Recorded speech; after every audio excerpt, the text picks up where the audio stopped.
e ele traz para eles: esse é o meu corpo que vai ser partido por vós. Você pode imaginar o que é aqueles discípulos celebrar a ceia sem nenhum entendimento? Não é uma coisa estranha? Esse é o meu corpo que é partido em favor de vós. Comam ele. Imagina a cabeça daqueles homens pensando. E eles então tomam do pão, dividem entre eles e comem. E depois continuam comendo, festejando, celebrando. E Jesus toma o cálice e diz: olha, eu ansiava muito esse tempo com vocês, mas eu não volto mais a tomar do fruto da videira, não vem mais. E eles ficam ali pensando: Jesus, agora tomem vocês esse cálice, porque esse cálice é a nova aliança no meu sangue. Façam isso todas as vezes que vocês estiverem juntos. Eu acho que é o convite que Jesus traz para nós. Eu acho que ali ele quebra um ritual religioso.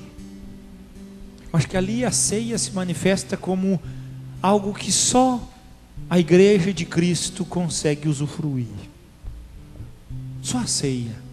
Eu acho que ali ele tira todos os paradigmas. Porque nós podemos ver um culto espírita e as pessoas vêm buscar o seu Deus, o seu guia, seja lá o que ele tem. A gente vê uma busca hindu, eles se dedicam, se lavam, se purificam.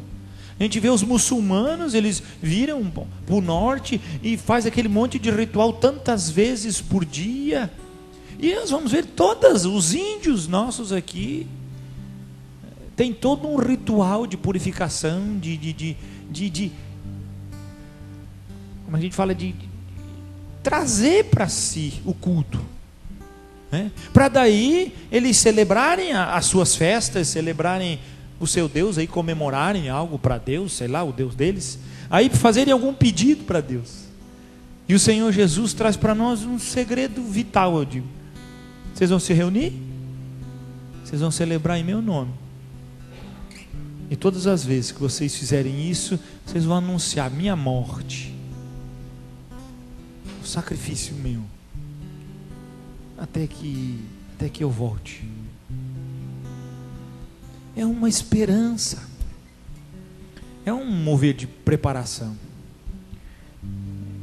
Eu vejo isso muito parecido em Efésios capítulo 4. Eu queria que você abrisse lá.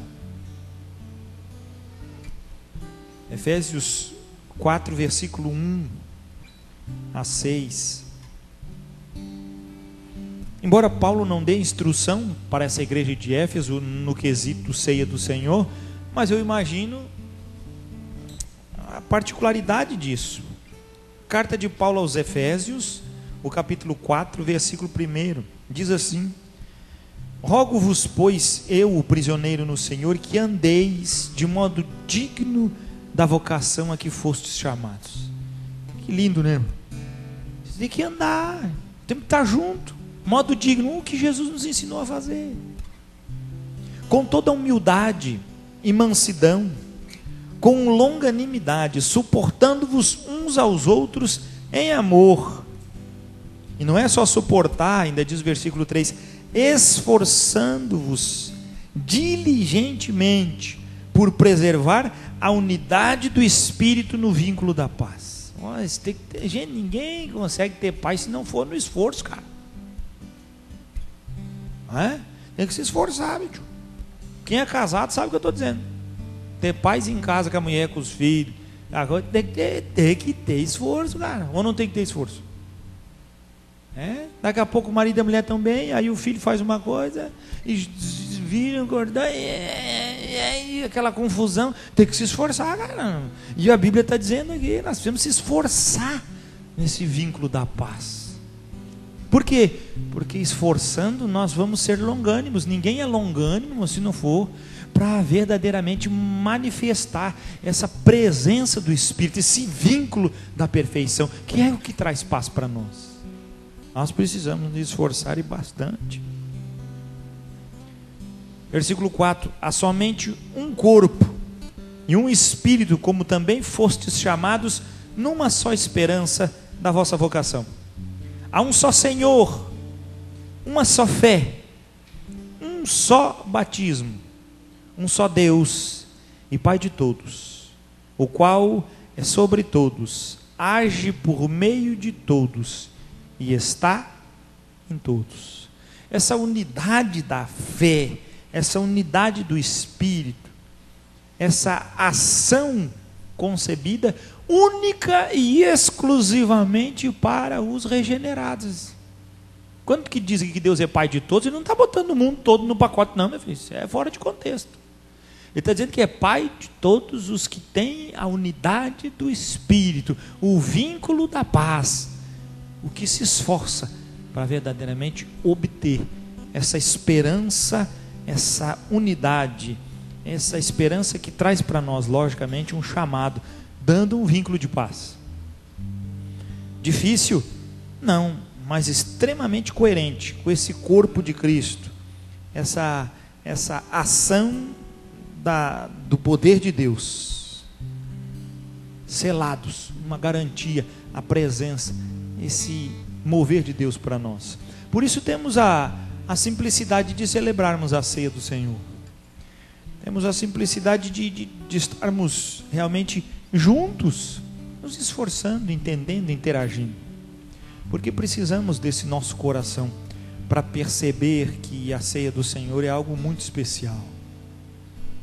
Amados, quando nós preparamos essa mesa, na verdade nós, que eu digo, a igreja, junto com o irmão Arno e a irmã Lúcia, que tem o coração aberto para servir a igreja na preparação da mesa, mas quando nós vimos os elementos, o nosso coração precisa ser mexido com isso, ele precisa ser contrito, ele precisa ser movido para olhar esse Deus. O Senhor Jesus aqui traz esse pedido para nós. Ele diz: todas as vezes que vocês se unirem em meu nome, eu estarei lá. Todas as vezes que vocês invocarem, ele ainda dá a quantidade mínima aí de unidade de corpo, 2 ou mais. Uma multidão é uma bênção, mas 2 ou mais, ele já estaria ali. Aí já é a manifestação do corpo, já é a manifestação dessa ação de proximidade que Deus traz para nós. Esse vínculo da paz, que é emanado pelo mistério do Evangelho, Espírito Santo habitando na minha vida, na sua. Por isso temos a consciência de chegarmos à mesa e dizer: valeu a pena, Jesus, esse grande sacrifício, valeu a pena esse grande momento que podemos nos apresentar diante do Senhor. Foi inútil a obra de Cristo naquela madeira, naquele Calvário? De forma alguma, de forma alguma, de forma alguma. Essa semana chegou um desesperado aqui na igreja e foi conversar comigo, e eu disse: que você quer que eu ajude? Ele disse: pastor, eu estou passando um grande problema físico, uma questão de doença. E eu comecei a conversar com ele, eu disse: você sabe o que isso é na sua vida, essa doença? E ele disse: eu sei, pastor, isso é o pecado. E ele começou a falar um monte de coisa a respeito do pecado, e eu parei, olhei para ele e disse assim: meu filho, que coisa boa, cara. Eu demoro 2 anos para botar na cabeça de alguém na igreja, pregando todo domingo isso aí. Mas a doença trouxe para você uma revelação de pecado tão grande que eu não imaginei que podia vir numa pessoa. E ele disse: pastor, o diabo quer me levar para o inferno, mas eu não vou para lá. Com a lista telefônica no braço, encontrou o telefone da igreja e veio aqui dizendo que Jesus pode ser a única verdadeira esperança e resposta para a vida dele. É ou não é? Mas às vezes a gente fica pensando: como Deus sabe chegar no coração de cada um. Quando a gente se chega à mesa e o nosso coração não dói, quando a nossa mente não lembra o cerimonial da ceia como um sacrifício de libertação para a minha vida, e o meu agradecimento ao meu Senhor, porque os deuses aí de fora do mundo, eles pedem sacrifício para si. Você tem que matar uma galinha, você tem que trazer cachaça, charuto, pipoca, sei lá o que, você tem que fazer alguma coisa para ele. O nosso Deus, sabe o que a Bíblia diz que fez? Ele se deu, porque ainda que eu e você fôssemos mortos pela nossa transgressão, não pagaria o pecado da nossa negligência. Sabe por quê, queridos? Porque o nosso sangue, ele é contaminado e ele não pode salvar e nem libertar ninguém. Só um sangue podia eliminar o poder do pecado da nossa vida.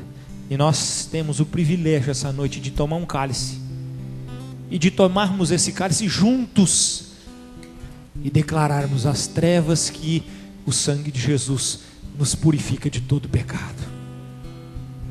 Isso é verdade, irmão. Isso é verdade. Nós não podemos celebrar a ceia do Senhor levianamente.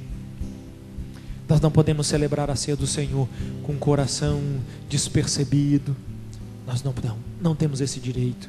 Nós temos que celebrar a ceia do Senhor com o coração contrito, com a boca confessando pecados, com a mente suplicando por misericórdia e perdão, com uma vida verdadeiramente digna, como diz o apóstolo Paulo. Rogo-vos, pois eu, o prisioneiro no Senhor, que andeis de modo digno da vocação a que fostes chamados. Nós temos que ser digno de dizer que somos filhos de Deus. Nós temos que ser dignos. Aquela camisa amarela nossa, da nossa junta de missões, que a igreja usa por evangelismo também, o pastor Wilton falando, diz que a trans que foi feita, a última, o pessoal da igreja, agora está lá a equipe grande, está uma benção. Depois vamos tirar um tempo para orarmos, um trabalho maravilhoso, a tenda grande. Hoje de manhã tinha quase 20 crianças lá, ou 25. De manhã, programação forte, à tarde, à noite. Mas as crianças trazendo os pais, tem sido algo tremendo. Mas os professores, o pessoal da rua, a diretora da escola, onde nossa igreja está lá, ali em Timbó, veio falar para o pastor Hilton que passou, acho que sexta-feira passada, ou retrasada, não sei, eu não vi, passou na Rede Globo, no Jornal Nacional, uma reportagem sobre a Cracolândia, e viu o quê? As camisas amarelas, modo digno. E aí vem, pastor Hilton, nós vimos a Igreja Batista lá, a Igreja Batista estava lá. Mas lá em São Paulo, na Cracolândia, não tem nada a ver com Timbó. Mas enquanto a Igreja Batista estava andando na cidade de Timbó de camisa amarela, toda a igreja sabia que tinha um exército naquela cidade. E passou quanto tempo isso, irmãos? Os professores, as pessoas, todo mundo. Passou 6 meses, foi em julho. Nós chegamos em janeiro e eles viram uma reportagem, ali 2 minutos na televisão, e eles foram para o pastor e falaram: pastor, nós vimos a Igreja Batista na televisão, fazendo um trabalho lá na Cracolândia.